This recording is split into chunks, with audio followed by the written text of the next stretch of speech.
ओम शांति। आज 8 नवंबर 2023 के साकार मधुर महावाक्य हैं। आज की मधुर मुरली में बाबा ने हम सबको श्रीमत का महत्व समझाया। हम सभी जानते हैं निराकार शिव बाबा ने ब्रह्मा मुख से जो डायरेक्शंस दिए हैं, हम सबको जो शिक्षाएं दी हैं, ये उनकी श्रीमत है। जो श्रीमत पर चलने वाले बच्चे हैं वो ऊंच पद पाते हैं। श्रीमत के लिए गायन है, जो खिलाओ जहां बिठाओ जो पहनाओ। श्रीमत पर चलने वाले बच्चे कभी मनमत मिक्स नहीं कर सकते। श्रीमत पर चलने वाले बच्चे राइट क्या है, रॉन्ग क्या है, ये समझ रखते हैं। वो कोई भी विकर्म नहीं करेंगे। बहुत सुंदर बात बाबा ने सिखाई आज कि आप बच्चों को कोई संसार समाचार सुनने का शौक नहीं रखना। आप बाबा के सपूत बच्चे हो। जो सपूत बच्चे हैं वो हर कार्य श्रीमत प्रमाण करते हैं। कोई कोई बच्चे तो छोटी सी बात होती है, उनकी अवस्था स्थिति बिगड़ जाती है। अगर अवस्था बिगड़ जाती है तो उन्हें सपूत बच्चा नहीं कहेंगे। जो सपूत बच्चे हैं वो एक बाप की याद में रहते हैं। बाबा कहते बच्चे मुझे याद करो। बच्चे कहते हैं मेरे बाबा मेरे साथ हैं। मेरा बाबा कहने वाले बच्चे चलते चलते श्रीमत प्रमाण जब कर्म करते हैं तो उनका ऊंच पद निश्चित हो जाता है। बाबा भी कहते हैं मेरे बच्चे। संगम युग पर शिव बाबा सब आत्माओं को जब मिलते हैं तो याद दिलाते हैं, बच्चे अपने को आत्मा समझ, मुझ बाप को याद करो। आपको नर से नारायण, नारी से लक्ष्मी बनना है तो अच्छी रीति पढ़ाई करनी है। ईश्वरीय पढ़ाई पढ़कर उसका मनन चिंतन करना है। आप ही देवता थे, आपको फिर से बनना है। सुनते हैं बाबा के मधुर बोल। बाबा ने कहा मीठे बच्चे, देह सहित ये सब कुछ खत्म होने वाला है, इसलिए तुम्हें पुरानी दुनिया के समाचार सुनने की दरकार नहीं। तुम बाप और वर्षे को याद करो। देह सहित सब कुछ खत्म होने वाला है, इसलिए तुम्हें पुरानी दुनिया के समाचार सुनने की दरकार नहीं। तुम्हें बाप और वर्षे को याद करना है। क्वेश्चन है, श्रीमत के लिए गायन कौन सा है? श्रीमत पर चलने वालों की निशानी सुनाओ। श्रीमत के लिए गायन कौन सा है? श्रीमत पर चलने वालों की निशानी कौन सी है? श्रीमत के लिए गायन है, जो खिलाएंगे जो पहनाएंगे जहां बिठाएंगे वही करेंगे।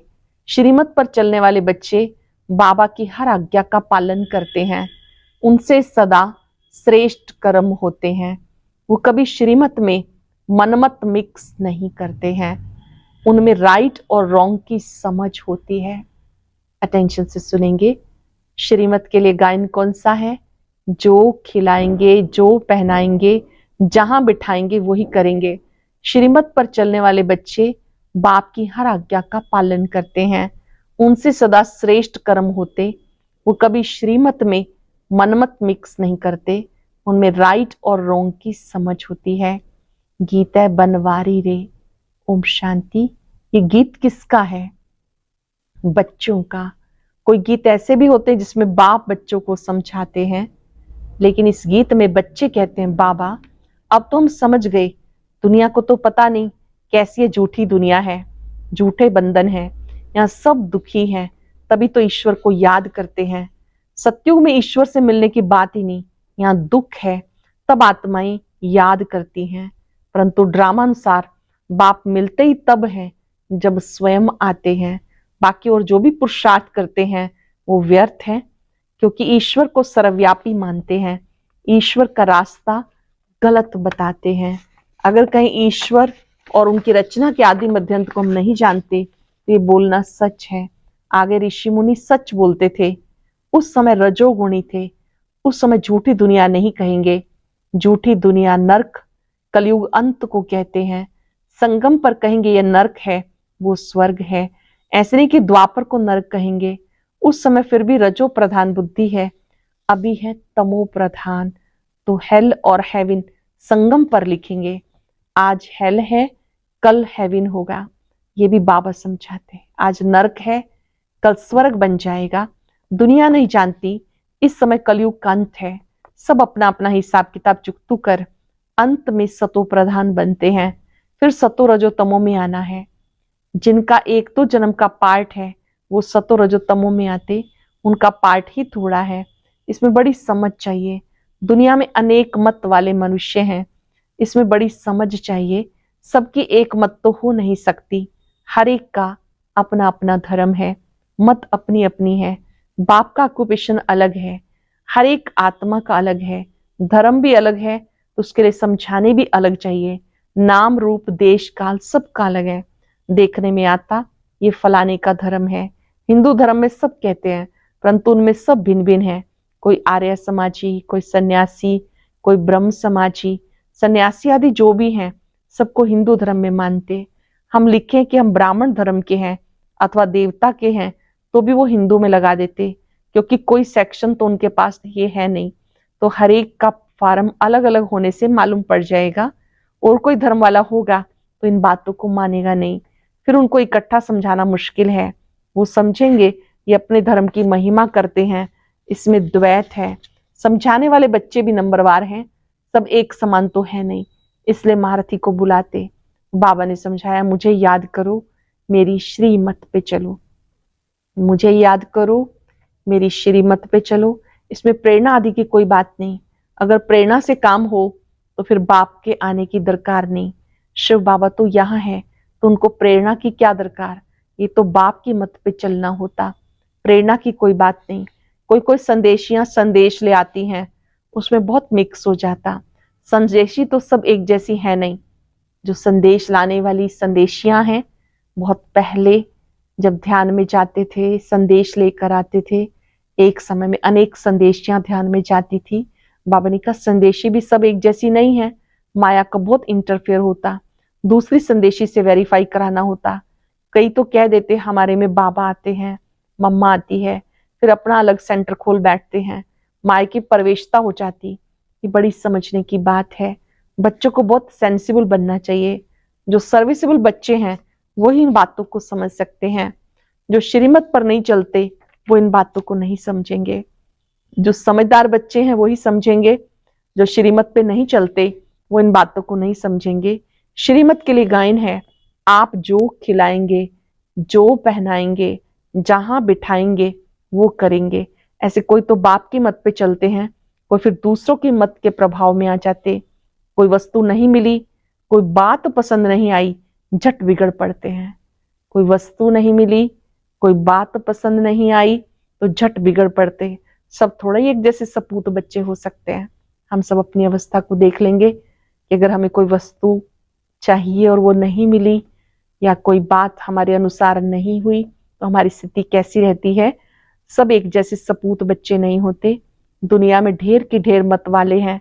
अजामिल जैसी पाप आत्माएं गणिकाएं बहुत हैं। ये भी समझाना है कि ईश्वर सर्वव्यापक नहीं, सर्वशक्तिवान है। सर्वव्यापक ये 5 विकार हैं। इसलिए बाबा कहते हैं आसुरी दुनिया है। सत्युग में 5 विकार नहीं होते। कहते शास्त्रों में ये बात ऐसे है, परंतु शास्त्र तो सब मनुष्यों ने बनाए। मनुष्य ऊंच हुए या शास्त्र, जरूर सुनाने वाले ऊंच ठहरे, लिखने वाले तो मनुष्य हैं। व्यास ने लिखा वो भी मनुष्य था ना। ये तो निराकार बाप समझाते।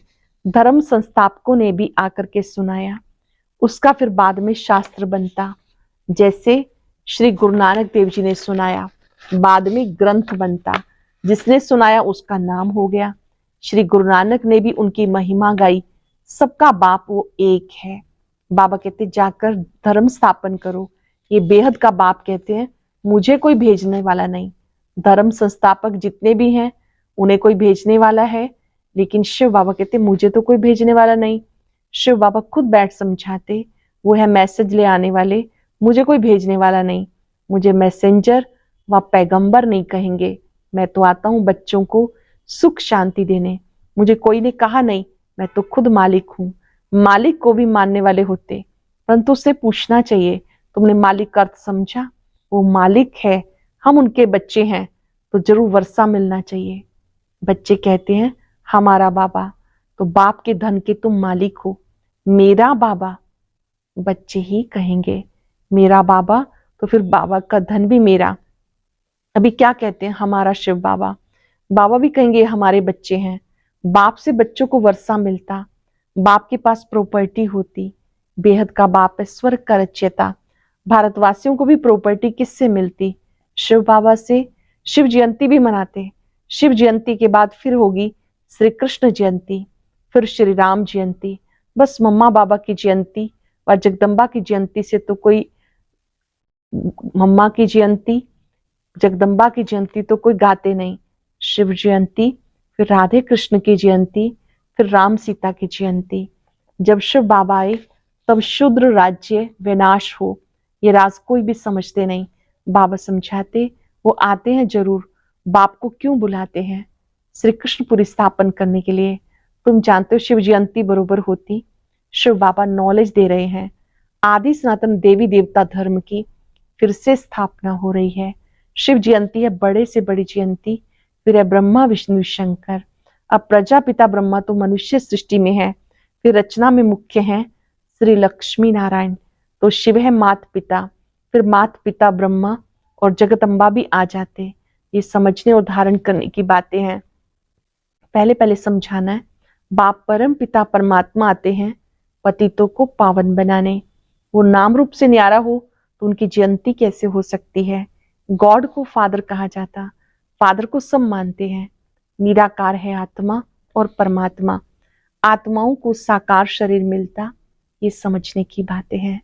आत्मा ज्योति स्वरूप है, बिंदु है, फिर उसे शरीर मिलता पाठ बचाने के लिए। जो कुछ भी शास्त्रादि नहीं पढ़ा हुआ हो उसके लिए और ही सहज है। आत्माओं का बाप वो परम पिता, वो स्वर्ग स्थापन करने वाला है। स्वर्ग में होती है राजाई, जरूर उनको संगम पे आना पड़े। सतयुग में तो आ ना सके, वो प्रारब्ध 21 जन्म का वर्षा संगम पर मिलता। संगम युग है ब्राह्मणों का, ब्राह्मण है चोटी, फिर है देवताओं का युग। हर एक युग 1250 वर्ष का है। अभी 3 धर्म स्थापन होते, ब्राह्मण, देवता, क्षत्रिय, क्योंकि फिर आधा कल्प कोई धर्म नहीं होता। सूर्यवंशी चंद्रवंशी पूज्य थे, फिर पुजारी बन जाते। वह ब्राह्मण किस्म किस्म के होते। अब तुम अच्छे कर्म कर रहे हो, फिर सतयुग में प्रारब्ध पाएंगे। बाबा अच्छे कर्म करना सिखाते हैं। शिव बाबा आते हैं, हमें अच्छे कर्म करना सिखाते। जानते हो हम श्रीमत पर जैसा कर्म करेंगे औरों को आप समान बनाएंगे तो उसकी प्रारब्ध मिलेगी। अभी सारी राजधानी स्थापन होती, आदि सनातन देवी देवता धर्म की राजधानी होती है। यह है प्रजा का प्रजा पर राज्य, पंचायती राज्य। अनेक पंच हैं, नहीं तो 5 पंच होते हैं, यहाँ तो सब पंच ही पंच हैं। सो भी आज हैं कल नहीं, आज मिनिस्टर हैं कल उसको उतार देते, एग्रीमेंट कर फिर कैंसिल कर देते। ये है अल्पकाल का क्षण भंगुर राज्य, इसको भी उतारने में देरी नहीं करते। कितनी बड़ी दुनिया है, अखबारों से कुछ ना कुछ पता पड़ता, इतने सब अखबार तो कोई पढ़ नहीं सकता। हम इस दुनिया के समाचार की दरकार ही नहीं, ये तो जानते हैं देश सहित सब कुछ इस दुनिया का खत्म हो जाने वाला है। बाबा कहते सिर्फ मुझे याद करो तो तुम मेरे पास आ जाएंगे, मुझे याद करो तो मेरे पास आ जाएंगे। मरने के बाद सारा साक्षात्कार होगा, शरीर छोड़कर फिर आत्मा भटकती भी है, उस समय भी हिसाब किताब भोग सकते हैं। साक्षात्कार सब होता, अंदर ही अंदर साक्षात्कार करते, भोगना भोगते हैं, बहुत पछताते हैं हमने ना ही कैसा काम किया, पश्चाताप होता। कोई जेल बर्ड होते हैं, कहते जेल में खाना तो मिलेगा, मतलब खाना खाने से काम है, इज्जत की परवाह नहीं करते, तुम्हें कोई तकलीफ नहीं। बाप है तो बाप की श्रीमत पर चलना है, ऐसे भी नहीं किसको दुख देंगे, वो तो है ही सुखदाता। आज्ञाकारी बच्चे को जो होंगे कहेंगे बाबा आप जो डायरेक्शन दो। आज्ञाकारी बच्चे क्या कहेंगे, बाबा आप जो डायरेक्शन दो, तुम्ही से बैठूं तुम्ही से खाऊं। ये शिव बाबा के लिए गाया हुआ है। भागीरथ अथवा नंदीगण भी मशहूर है, लिखा हुआ है माताओं के सिर पर कलश रखा, तो वह फिर गऊ दिखाते हैं। क्या क्या बातें बना दी। इस दुनिया में कोई एवर हेल्दी हो नहीं सकता, अनेक प्रकार के रोग हैं, ना कोई रोग नहीं, ना कोई अकाल मृत्यु। सत्युग में कोई रोग भी नहीं, अकाल मृत्यु भी नहीं, समय पे साक्षात्कार होता। बूढ़ों को तो खुशी होती है, बूढ़े जब होते हैं तो खुशी से शरीर छोड़ते। साक्षात्कार होता, मैं जाके बच्चा बनूंगा। अब तुम जवानों को भी इतनी खुशी है कि हम शरीर छोड़ जाकर प्रिंस बनेंगे। बच्चे हों व जवान, मरना तो सबको है, तो सबको नशा रहना चाहिए, हम जाकर प्रिंस बनेंगे। जरूर जब सर्विस करो तभी तो बनो। खुशी होनी चाहिए, पुराना शरीर छोड़ बाबा के पास जाएंगे। बेहद खुशी होनी चाहिए, ये पुराना शरीर छोड़ हम बाबा के पास जाएंगे। बाबा फिर हमें स्वर्ग में भेज देंगे। सर्विस करनी चाहिए। बच्चों ने गीत सुना, बंसी वाला श्री कृष्ण तो है नहीं, मुरली तो बहुतों के पास होती है, बहुत अच्छी अच्छी बजाते हैं, इसमें मुरली की बात नहीं। स्थूल रूप से इस तरह से कोई वादक यंत्र की मुरली आदि की आवश्यकता नहीं, ये ज्ञान की मुरली है। यादगार में दूसरी मुरली दिखा दी है, वास्तव में ज्ञान मुरली है जो बाबा हम सबको सुनाते हैं। और इस ज्ञान मुरली में ही चारों सब्जेक्ट हैं, ज्ञान, योग, धारणा, सेवा। बाबा कहते इसमें स्थूल रूप से मुरली की बात नहीं। तुम कहते हो श्रीमत एक बाप देते हैं, जब तक कोई बच्चा नहीं बनता तब तक ये बातें समझ भी नहीं सकते। और उसमें फिर श्रीमत पर चलने की बात है। अपनी मत पर चलने से थोड़ा ही ऊंच पद पा सकेंगे। बाप को जो जानते हैं वे बाप का परिचय औरों को देंगे। जो बाबा को जानते वो बाबा का परिचय औरों को देंगे। बाप और रचना का परिचय देना, किसको बाप का परिचय नहीं देते हैं तो गोया खुद भी नहीं जानते हैं। अपने को नशा चढ़ा हुआ है तो औरों को भी चढ़ाना है। खुद को नशा चढ़ा हुआ है, नशा है तो औरों को भी चढ़ाना। अच्छा, मीठे मीठे सिक्के लदे बच्चों प्रति माता पिता बाप दादा का याद प्यार, गुड मॉर्निंग। रूहानी बाप की रूहानी बच्चों को नमस्ते। रूहानी बच्चों की रूहानी बाप दादा को याद प्यार, नमस्ते, गुड मॉर्निंग, शुक्रिया बाबा, शुक्रिया। धारणा के लिए सार, श्रीमत पर सदा श्रेष्ठ कर्म करने हैं, दूसरों की मत के प्रभाव में नहीं आना, सपूत बन हर आज्ञा का पालन करना है। जो बात समझ में नहीं आती उसे वेरीफाई जरूर कराना है। सदा इस नशे व खुशी में रहना है, हम ये पुराना शरीर छोड़ जाकर प्रिंस बनेंगे। नशे में रह के ईश्वरीय सेवा करनी है। श्रीमत पर सदा श्रेष्ठ कर्म करने हैं, दूसरों के मत के प्रभाव में नहीं आना, सपूत बन हर आज्ञा का पालन करना है। जो बात समझ में नहीं आती उसे वेरीफाई जरूर कराना है। सदा इसी खुशी व नशे में रहना है कि हम ये पुराना शरीर छोड़ प्रिंस बनेंगे। नशे में रहकर ईश्वरीय सेवा करनी है। वरदान है, निंदक को भी मित्र समझ सम्मान देने वाले, ब्रह्मा बाप समान मास्टर रच्यता भव। निंदक को भी अपना मित्र समझ सम्मान देने वाले, ब्रह्मा बाप समान मास्टर रच्यता भव।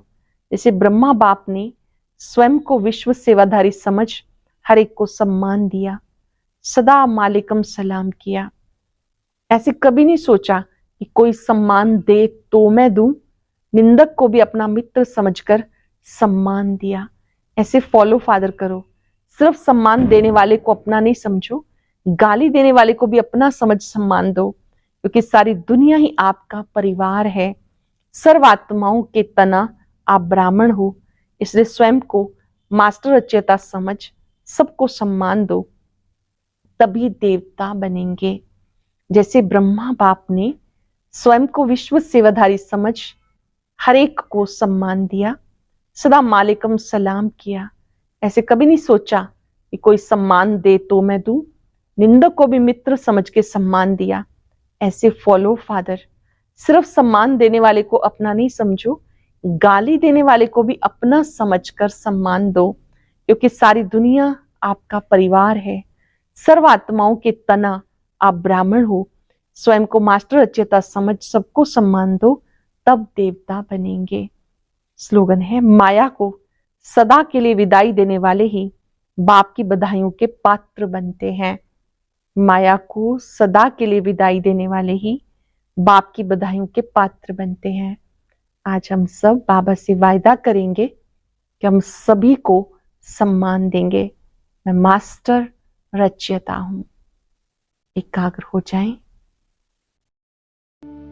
ब्रह्मा बाप का चित्र और चरित्र सामने लाए। जैसे ब्रह्मा बाप ने सभी को सम्मान दिया, निंदक को भी अपना मित्र समझा, गाली देने वाले को भी गले लगाया।